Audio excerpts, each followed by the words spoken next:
بسم اللہ الرحمن الرحیم۔ آج ہم انشاءاللہ غسل سے متعلق کچھ احکام پڑھیں گے، چونکہ ہمارے ابھی طہارت کا ہی باب چل رہا ہے۔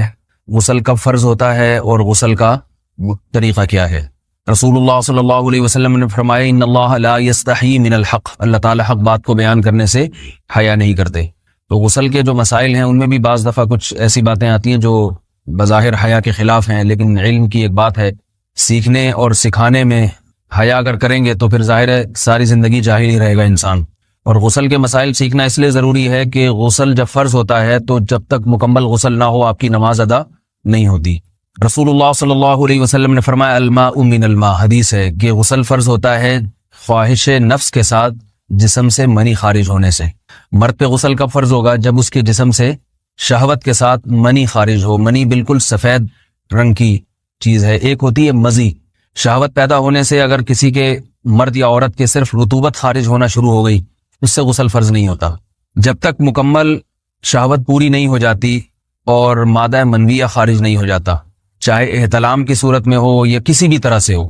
مردوں کے ساتھ چونکہ یہ بہت زیادہ ہوتا ہے، نائٹ فال کی صورت میں مردوں پر غسل کی یہ صورت بہت زیادہ فرض ہوتی ہے۔ جیسے ہی بلوغت ہوتی ہے تو احتلام شروع ہو جاتا ہے، ہفتے میں 1 دفعہ 2 دفعہ 3 دفعہ، بعض نوجوانوں کو روزانہ بھی 2 دفعہ ہوتا ہے، جبکہ خواتین میں یہ والے غسل کی صورت بہت ہی کم ہوتی ہے کہ ان کو نائٹ فال ہو یا اس طرح سے غسل فرض ہو۔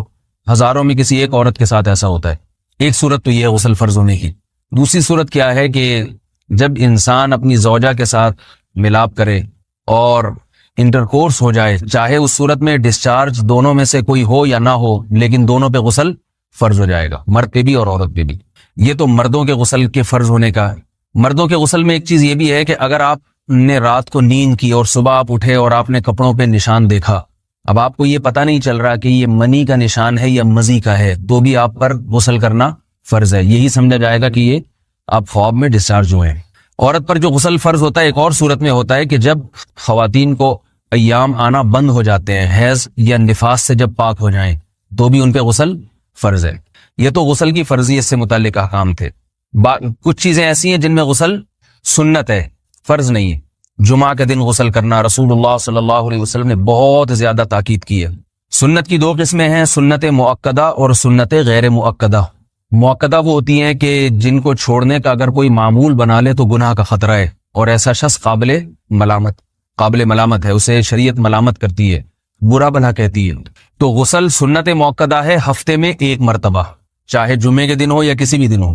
جو مسلمان ہفتے میں 1 دفعہ بھی نہیں نہاتا، وہ کتنا ہی نیٹ کلین ہو، مگر شریعت کی نظر میں وہ قابل ملامت ہے، اسے تانے دینے چاہیے کہ شرم نہیں آتی، ہو مسلمان مگر رہتے ہو بھنگیوں اور چماروں کی طرح۔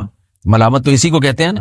اس کی دلیل رسول اللہ صلی اللہ علیہ وسلم نے فرمایا، صحیح حدیث ہے، حق علی کل مسلم ان یغتسل کل اسبوع مرۃ، کہ ہر مسلمان پر لازم ہے کہ وہ ہفتے میں کم از کم 1 مرتبہ غسل کرے۔ ہر مسلمان پر لازم ہے، چاہے اس پہ غسل فرض نہ بھی ہو۔ اور کس دن بہتر ہے؟ جمعہ کے دن۔ نبی صلی اللہ علیہ وسلم نے حکم دیا ہے کہ جمعے کے دن غسل کیا جائے۔ امام احمد ابن حنبل کا مذہب یہ ہے کہ جمعے کے دن غسل کرنا واجب ہے، صرف سنت نہیں ہے بلکہ واجب ہے، لیکن جمہور کا مذہب یہ ہے کہ سنت عمل ہے۔ غیر مسلم جب اسلام قبول کرتا ہے تو اس وقت بھی اس کے لیے غسل کرنا سنت ہے۔ جب ہم مردے کو نہلاتے ہیں تو جو مردے کو نہلائے اس کے لیے بھی خود غسل کرنا افضل ہے، سنت عمل ہے۔ عید کے دن غسل کرنا سنت عمل ہے۔ تو یہ وہ تمام مواقع ہیں جن میں غسل کرنا رسول اللہ صلی اللہ علیہ وسلم کی سنت ہے۔ غسل کا طریقہ کیا ہے؟ غسل میں 3 چیزیں فرض ہیں، منہ بھر کے قلی کرنا، ناک میں پانی ڈالنا کہ ناک کی جو نرم جگہ ہے یہ اچھی طرح تر ہو جائے، اور پورے جسم پہ 1 مرتبہ پانی بہا دینا کہ جسم میں بال کے برابر جگہ بھی خشک نہ رہے۔ یہ تو ہے فرض، یعنی یہ کام کسی نے کسی بھی طرح سے کر لیا تو غسل ادا ہو جائے گا، چاہے اس کی نیت غسل کی تھی یا نہیں تھی۔ کوئی آدمی چلتا ہوا جا رہا ہے، پھسل کے تالاب میں گر گیا، پورے غوطے کھا کے باہر نکلا، قلی کر لے اور ناک میں پانی ڈال لے تو غسل اس کا ادا ہو جائے گا۔ البتہ چونکہ نیت نہیں تھی لہذا غسل کا ثواب نہیں ملے گا، ثواب نیت کے بغیر نہیں ملتا انسان۔ دلائل اس کے الگ موضوع ہے کہ اس کی دلیل کیا ہے کہ بغیر نیت کے بھی غسل ہو جاتا ہے، لیکن میں نے بتایا دلائل کا سیشن نہیں ہے، اس میں پھر بات لمبی ہو جائے گی۔ تو یہ تو ہے فرض، پورے جسم پہ پانی بہانا، کلی اور ناک میں پانی۔ سنت طریقہ کیا ہے؟ رسول اللہ صلی اللہ علیہ وسلم غسل کیسے کرتے تھے؟ سنت طریقہ جس پہ جو اختیار کرنا چاہیے، وہ طریقہ یہ ہے کہ جب آپ غسل کے لیے بیٹھیں تو سب سے پہلے وہ جگہ دھوئیں جہاں نجاست اور ناپاکی لگی ہوئی ہے. نائٹ فال ہوا, کسی کو احتلام ہوا, تو جہاں جہاں گندگی لگی ہے پہلے اس جگہ کو دھوئیں. استنجا کریں, شرمگاہ کو دھوئیں اچھی طرح. سمجھ رہے ہیں بات کو؟ اس کے بعد ہاتھ دھوئیں اور مکمل وضو کریں جیسے ہم عام حالات میں وضو کرتے ہیں. مکمل وضو کرنے کے بعد دائیں کندھے پہ پانی ڈالا, لیفٹ سائڈ پہ پانی ڈالا. پہلے زمانے میں تو چلو سے غسل ہوتا تھا, ہاتھ دھو لیے تو اب چلو سے پانی لے کے یہاں ڈالا جا رہا ہے, چلو سے پانی لے کے یہاں ڈالا جا رہا ہے, پورے جسم پہ ملا جا رہا ہے, اور چلو سے پانی لے کے 3 دفعہ سر پہ ڈالا جا رہا ہے. تو آج کل چلو الو تو ہے نہیں, شاور کے نیچے جا کے کھڑے ہو جاتے ہیں. تو اس میں یہ کہ شاور کھولے اس میں کھڑے ہو جائیں, سارے چلو اس میں خود بخود ہی ہو جائیں گے, پورے جسم پہ پانی بہ جائے گا. نبی صلی اللہ علیہ وسلم کے دور میں یہ جدید چیزیں نہیں تھیں, شیمپو اور صابن. تو آپ صلی اللہ علیہ وسلم بیری کے پتوں سے غسل کی ترغیب دیا کرتے تھے. بیری کے پتوں کو اگر پانی میں پکایا جائے تو پانی میں میل کچیل صاف کرنے کی صلاحیت بہت بڑھ جاتی ہے. ہمارے زمانے میں اس تکلف کی ضرورت نہیں ہے, صابن ملتے ہیں اس سے نہایا کریں. بہرحال کہنے کا مقصد یہ آپ لوگوں سے, تو یہ سنت طریقے سے غسل ہو جائے گا آپ کا. سمجھ رہے ہیں بات کو؟ سب سے پہلے استنجا کیا, اس کے بعد وضو کر لیا, اس کے بعد غسل کر لیا. اگر کسی نے غسل میں وضو نہیں کیا اور ویسے ہی پورے جسم پہ پانی بہا دیا تو بھی اس کا وضو خود بخود ہو جائے گا. اس غسل سے وہ نماز پڑھ سکتا ہے, کیونکہ بعض لوگ غسل کرنے کے بعد دوبارہ وضو کر رہے ہوتے ہیں. اس کی ضرورت نہیں ہے, کیونکہ جب غسل کرتے ہیں تو وضو والے اعضاء تو خود بخود اس میں دھل جاتے ہیں. یہ ہے غسل کا طریقہ. وضو کیسے ٹوٹتا ہے؟ جن چیزوں سے غسل فرض ہوتا ہے ان چیزوں سے وضو تو بہرحال ٹوٹتا ہی ہے. اس کے علاوہ بھی وضو ٹوٹتا ہے. اس سے پچھلے لیکچر میں نے کچھ تفصیل بتائی تھی کہ نجاست جسم سے کہیں سے بھی خارج ہو جائے یا نجاست نکل کے بہہ پڑے. اگر قضائے حاجت کی جگہوں سے نجاست خارج ہوئی ہے تو نظر بھی آ جائے وضو ٹوٹ جائے گا, اور قضائے حاجت کے علاوہ جگہوں سے اگر نجاست خارج ہوئی ہے, خون وغیرہ ہے جیسے, تو جب تک نکل کے بہے گا نہیں تو اس وقت تک وضو نہیں ٹوٹے گا. سمجھ رہے ہیں بات کو؟ وضو کا طریقہ کیا ہے؟ سب سے پہلے دونوں ہاتھوں کو دھویا جائے, 3 دفعہ کلی کی جائے, مسواک کی جائے, 3 دفعہ ناک میں پانی ڈالا جائے. پھر پورے چہرے کو, پیشانی یہ جو ہے جہاں سے پیشانی ہماری شروع ہو رہی ہے اور تھوڑی کے نیچے تھوڑی جہاں ختم ہو رہی ہے, اور ایک کان کی لو سے دوسرے کان کی لو تک 4 اعضاء ہیں وضو میں دھونا فرض ہیں. 1 چہرہ, نمبر 2 بازو, نمبر 3 سر کا مسا, چوتھائی سر, اور نمبر 4 پاؤں کو دھونا. اس کی دلیل قرآن مجید کی مشہور آیت ہے فَاغْسِلُوا وُجُوهَكُمْ وَأَيْدِيَكُمْ إِلَى الْمَرَافِقِ. اللہ فرماتے ہیں ایمان والو, جب نماز کا ارادہ ہو تو اپنے چہروں کو اور اپنے ہاتھوں کو دھو, سر کا مسا کرو اور پاؤں کو ٹخنوں سمیت دھو. دھونے کا حکم ہے قرآن مجید میں. البتہ سر کے بارے میں یہ نہیں ہے پورے سر کا مسا کرو, بلکہ آ رہا ہے وَامْسَحُوا بِرُؤُوسِكُمْ. با کا لفظ ہے, با آتی ہے تبعیض کے لیے کہ سر کے بعض حصے کا مسا. اب بعض حصے کا قرآن حدیث میں کہیں تذکرہ نہیں ہے, تو اس میں فقہاء کرام کے اجتہادات ہیں. امام شافعی فرماتے ہیں تھوڑا سا بھی ٹچ کر لیا سر کو ہو جائے گا.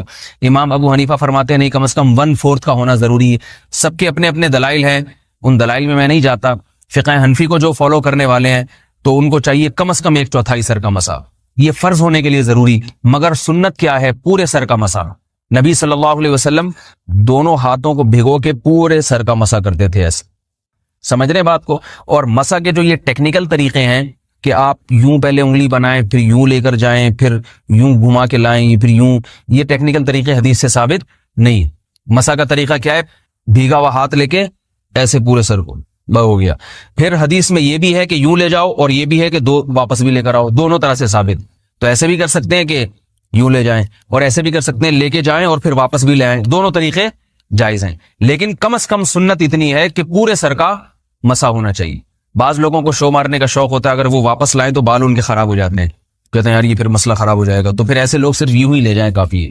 افضل تو یہ کہ یوں بھی لے جائیں, یوں بھی لے جائیں, دونوں طرح سے صحیح ہے. بہرحال دونوں حدیث سے ثابت ہیں. سمجھ رہے ہیں بات کو؟ اور یہاں ایک اہم مسئلہ بتا دوں, قرآن مجید نے پاؤں کو دھونے کا حکم دیا ہے, پاؤں پہ مسا کرنے کا حکم نہیں دیا. اور حدیث میں خفین پر مسا کرنے کا حکم ہے. تو قرآن اور حدیث کو فقہاء نے جمع کیا ہے, لہذا وہ موزے جن میں آسانی سے پاؤں دھوئے جا سکتے ہیں ان میں چاروں ائمہ کے نزدیک پاؤں پہ مسا کرنا جائز نہیں. سعودی عرب میں جو بعض سلفی حضرات اور یہاں ہمارے ہاں بھی اہل حدیث حضرات نے عام موضوع پر بھی جو مسا کی ایک روایت ڈال دی ہے, اسلاف میں, تابعین, تبع تابعین میں اور چاروں ائمہ کے مذاہب میں اس کا ثبوت نہیں ملتا. اگر اسلاف میں کوئی قائل بھی ہے تو ایک شاذ قول, اکا دکا قول ملتا ہے, ورنہ یہ ائمہ اربعہ کے مذہب کے خلاف ہے. اور جو احادیث جو نقل ہوتی ہیں صحیح سند کے ساتھ, ان کے بھی خلاف اور قرآن کی آیت کے بھی خلاف ہے. اس لیے کسی نے عام ساکس پہ اگر مسا کر لیا، جو عام طور پہ آفس پہن کے جاتے ہیں لوگ، اس میں تو پاؤں، آپ اگر ساکس کو پانی کے نیچے رکھیں پورا پاؤں دھل جائے گا آرام سے. تو وہاں کیا ہو رہا ہے کہ قرآن مجید کے حکم کی مخالفت لازم آ رہی ہے، آپ پاؤں دھو نہیں رہے. تو اس لیے ہم یہ سمجھتے ہیں کہ اس صورت میں نماز ادا نہیں ہوگی. سعودی عرب میں بعض سلفی حضرات نماز پڑھاتے ہیں، وہ ایسے ہی کرتے ہیں کہ عام ساکس پہ مسا کر کے نماز پڑھا لیتے ہیں. تو فتویٰ اسی پر ہے کہ ان کی اگر کسی کو یقین ہے کہ اس نے عام ساکس پہ مسا کر کے نماز پڑھائی ہے تو اس کے پیچھے نماز ادا نہیں ہوگی، کیونکہ قرآن کے مطابق اس کا وضو ہوا ہی نہیں ہے. صدیوں تک کوئی بھی اس قول کا قائل نہیں رہا ہے کہ عام ساکس پہ بھی مسا ہو جاتا ہے. یہ ابن تیمیہ رحمہ اللہ تعالیٰ 7ویں صدی میں اس کے قائل تھے، اور تابعین میں اکا دکا قول ملتے ہیں اس کے، لیکن شاذ قول ہیں، مرجوح قول ہیں جن پر امت نے فتویٰ نہیں دیا. اور اب سعودی عرب میں بعض سلفی حضرات اس کے قائل ہیں. ہمارے ہاں اہل حدیث حضرات بھی چونکہ اکثر سعودی عرب کے سلفی حضرات ہی کو فالو کرتے ہیں، تو انہوں نے بھی وہیں سے یہ فتویٰ لیا ہے.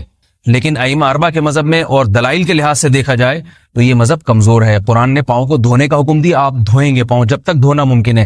چمڑے کے موزے ہیں ان کو دھونا ممکن نہیں ہے اتارے بغیر، لہذا ان موزوں کے اوپر مسا ہو جائے گا. تو اس سے قرآن پر بھی عمل ہو جائے گا اور حدیث پر بھی عمل ہو جائے گا. اس لیے ائمہ اربعہ نے جو قرآن و حدیث کو سمجھ کے جو فیصلہ کیا ہے اس پہ چلنا ہمارے لیے زیادہ مفید ہے بنسبت آج کل کے جو علماء ہیں ان کی اپنی ذاتی آراء پر. اس لیے یہ بھی ایک وضو سے متعلق اہم مسئلہ تھا. سمجھ رہے ہیں؟ باقی تو ماشاءاللہ وضو کرنا سب کو آتا ہی ہے. اور وضو کے بعد دعا کیا ہے؟ کلمہ شہادت، اشہد ان لا الہ الا اللہ وحدہ لا شریک لہ اشہد ان محمدا عبدہ ورسولہ اللہم اجعلنی من التوابین واجعلنی من المتطہرین. اے اللہ تو مجھے بار بار توبہ کرنے والوں میں شامل کر دے اور بار بار پاکیزہ رہنے والوں میں شامل کر دے. توبہ اس لیے کہ میں نے